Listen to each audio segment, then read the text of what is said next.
안녕하세요. 이동훈 기자입니다. 안녕하세요. 문경 기자입니다. 북한이 인공위성을 발사한 지가 벌써 꽤 시간이 흘렀네요. 네. 아직 한 달까지는 안 가는데 인공위성이 지금도 돌고 있는지 확인을 해보기 위해서 구글 검색을 해봤습니다. 그랬더니 결과가 나왔나요? 네, 구글에서 실시간으로 지금 현재 지구상 어느 위치를 돌고 있는지 이게 나오더라고요. 그러면 그런 정보는 무슨 이제 미국이라든지 이런 데서 정보를 제공해줘서 이걸 서비스를 한 걸까요? 아니면? 글쎄요, 그 구글에 물어봐야 되는데 영어가 딸려가지고 물어보지를 못하겠습니다. 그런 것들 어쨌든 이제 등록을 하면은 그 등록돼 있는 상황에서 뭐 속도라든지 그 경사각이라든지 이런 것들이 다 나와 있으니까 추정은 다 될 것 같은데. 네.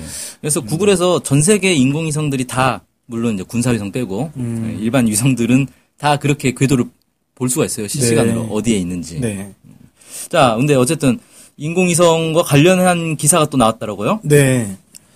북한이 지난해인 2015년에 위성자료 분석과 관련한 연구를 집중적으로 진행했다라는 소식이 전해져서 소개를 좀 해드리려고 합니다. 네. 예. 그러니까 북한이 어쨌든 인공위성을 쐈잖아요. 그리고 네. 쏘면서 주장을 한 것이 관측위성이다. 네. 지구 관측위성이다. 이렇게 주장을 했잖아요.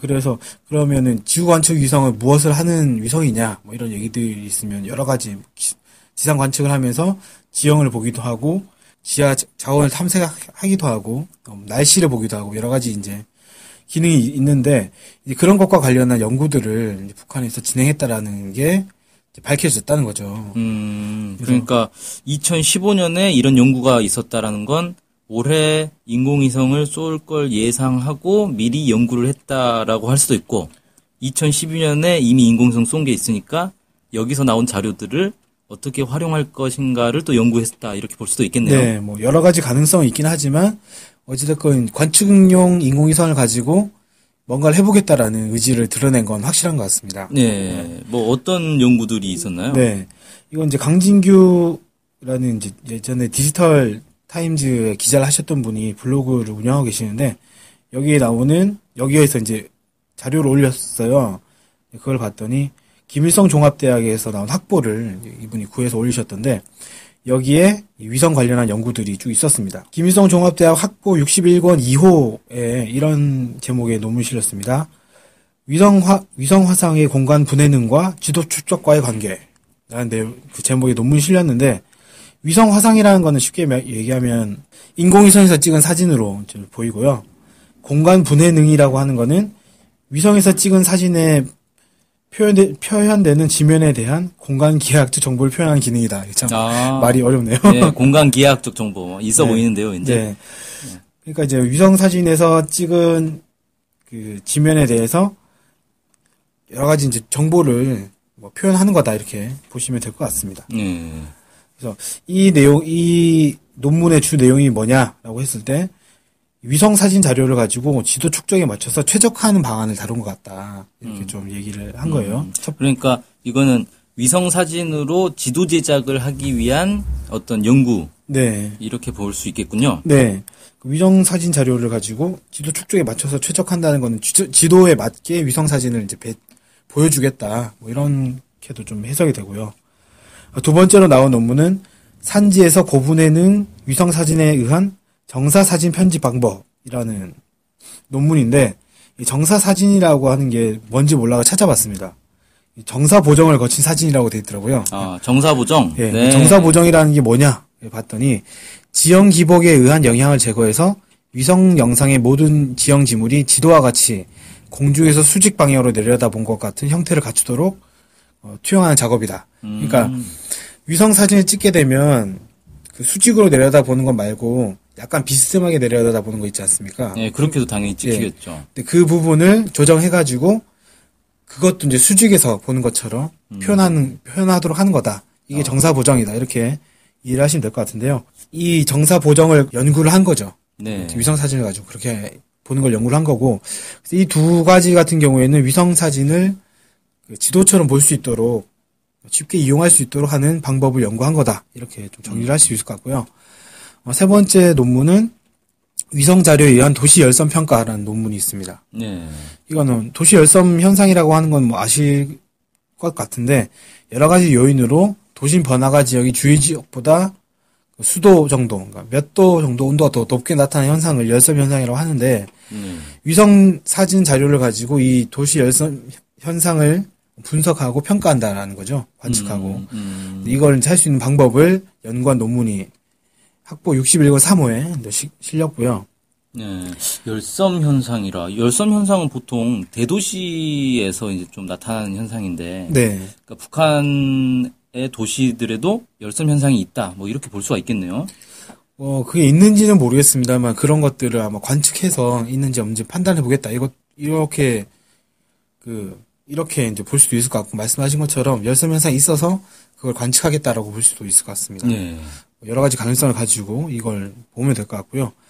네 번째 논문은 61권 5호에 소개된 논문인데, 청천강 유역에서 위성 화상 자료를 이용한 단층 예측의 한 가지 방법이라는 논문입니다. 뭔 말인지 참 제목들만 들으면 네. 도대체가 무슨 소리인지 알 수가 없네요. 논문이라서 그런지 참 어렵더라고요. 네. 일단 청천강 유역에서 위성 사진을 보고 이 위성 사진을 통해서 단층을 예측한다라는 것 같습니다. 위성 사진을 통해서 선형 구조가 왜곡된다라고 이렇게 그런 문제 해결한다라고 돼 있던데, 제가 논문 내용 살짝 봤더니 단층 지역이 선으로 표현된다고 하더라고요. 그래서 그걸 보고 이제 분석을 한다. 이런 내용이었습니다. 그리고 이제 마지막으로 소개한 논문이 61권 7호에 수록된 건데, 위성 화상 자료의 선형 구조 해석과 스펙트르 해석에 의한 시옷지구 금광화 정보 추출 방법. 아유, 더 어렵다. 작할수록 제목들이 왜 이렇게 어려워지죠? 네, 이런 논문인데요. 스펙트르는 스펙트럼을. 네, 스펙트럼 얘기하는 것 같습니다. 북에선 스펙트르라고 하는군요.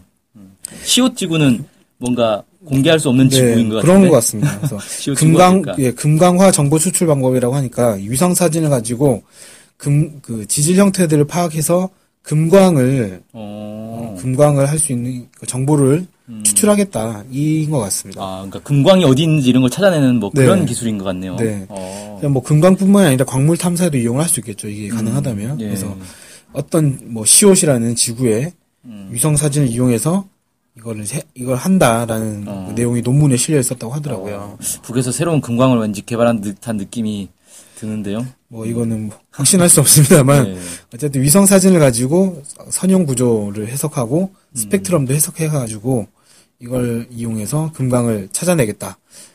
지질 탐사를 하겠다. 이렇게 보입니다. 그래서 이 세 가지, 뒤에 소개해드린 세 가지 도시 열섬이라든지 청천강 유역 단층 예측이라든지 금광화 정보 추출이라든지 이런 것들은 위성 사진을 이제 어떻게 이용할 것인가라는 내용이죠. 다양하게 이용을 하는군요. 그래서 앞에 소개한 5가지 논문 중에 앞에 2개는 이걸 어떻게 해석할 것이냐, 어떻게 조정할 것이냐, 이런 내용이 좀 들어가 있고요.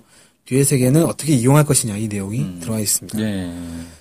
그리고 이런 것들을 연구한다는 거는 확실히 이제 북한이 인공위성을 통해서 지구를 관측하고 그걸 지도 제작이라든지 자원 탐사라든지 이렇게 다양하게 이용할 계획이 있는 거다. 네. 혹은 이용하고 있다. 네. 이렇게 볼 수 있겠네요. 네. 사실 아까 마지막에 얘기한 논문을 보니까 시옷지구 금광화 정보 추출 방법이라는 이런 논문이 나오려면은 그냥 아무 지역이나 딱 집어가지고 여기에 금광이 있는지 파악하려면 이렇게 하면 된다. 이런 논문이 아닐 것 같거든요. 느낌상.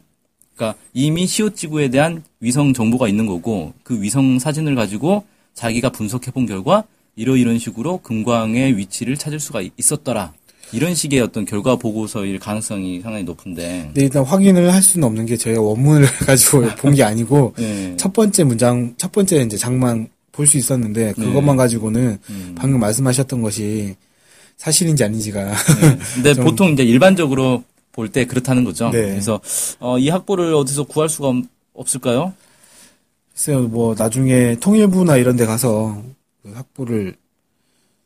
학보가 있는지 확인을 해볼 수는 있을 것 같습니다. 근데 지금 당장으로서는 어떻게 해보긴 좀 어려운 상태네요.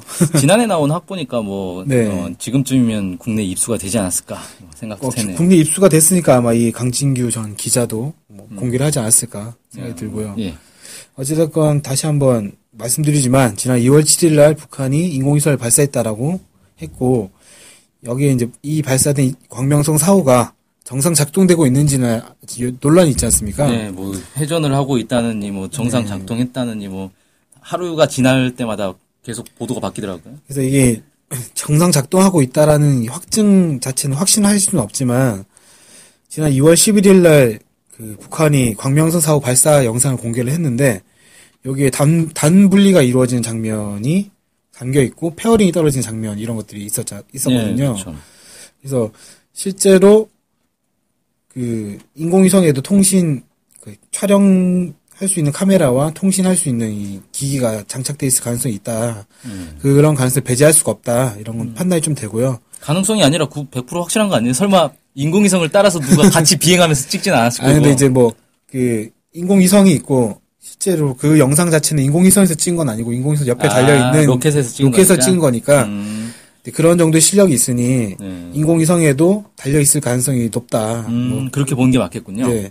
그건 확실한 것 같은데 이게 정상 작동하는지 모르니까 이게 탑재돼서 정상 작동하고 있으면 북한이 이 자료를 이용해가지고 위에 논문 아까 소개해드린 논문처럼 활용하고 있을 가능성이 높다. 이렇게 좀 예측을 할 수 있을 것 같습니다. 네, 그래요. 그래서 북한이 위성 관측을 이용한 여러 응용 작업들을 연구를 하고 있다. 이런 것들이 이번 이제 좀 드러났군요. 네. 네. 그럼 오늘 방송은 여기서 마치도록 하겠습니다. 감사합니다. 네, 감사합니다.